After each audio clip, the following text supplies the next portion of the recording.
Koy bak.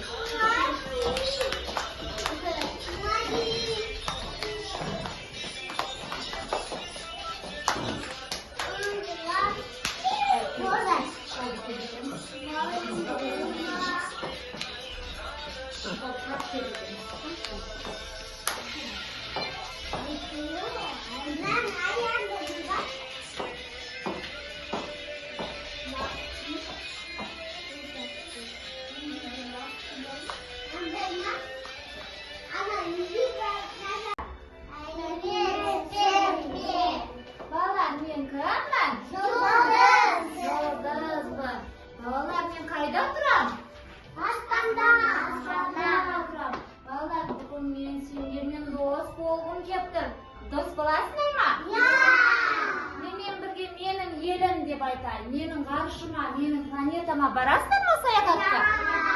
Жарайсыңдар.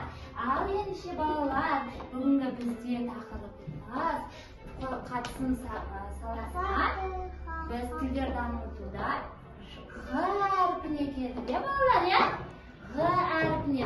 Балалар, кәнекей, Ғ әрпі дауысты ма, дауыссыз ба? Дауыссыз. Дауыссыз, дұрыс айтасыңдар. Ал әрпі ше? Дауысты, дұрыс айтасыңдар. Дауысты. Ал осы Ғ әрпі дауыссызды қандай белгімен белгілейміз? Кім айтады? Айтамын. Астын немен сызамыз? Дауыссыздарды? Көппен. Ал дауыстылар ше?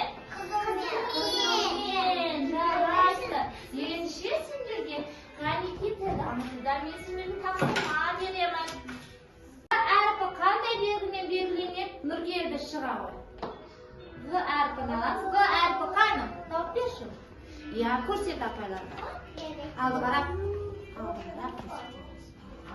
Ғ әрпі қандай? Дауысты ма, дауыссыз ба? Дауыссыз. Дауыссыздар қайда? Қай киіз үйге қоямыз? Көп. Иә, көп киіз үйге қоямыз. Дұрыс айтасың. Ал енді келесі асылып шығады.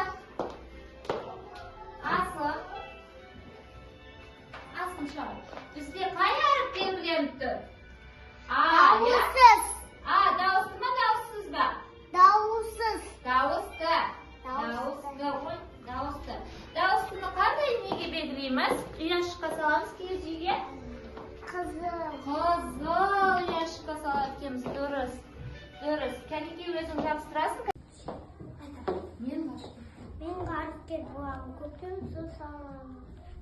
Жұлдыздай жарқыраймын. Жарқын жұлдызым. Жарып шығамын жұлдызбын. Жарысың жұлдызбын. Жарайсың.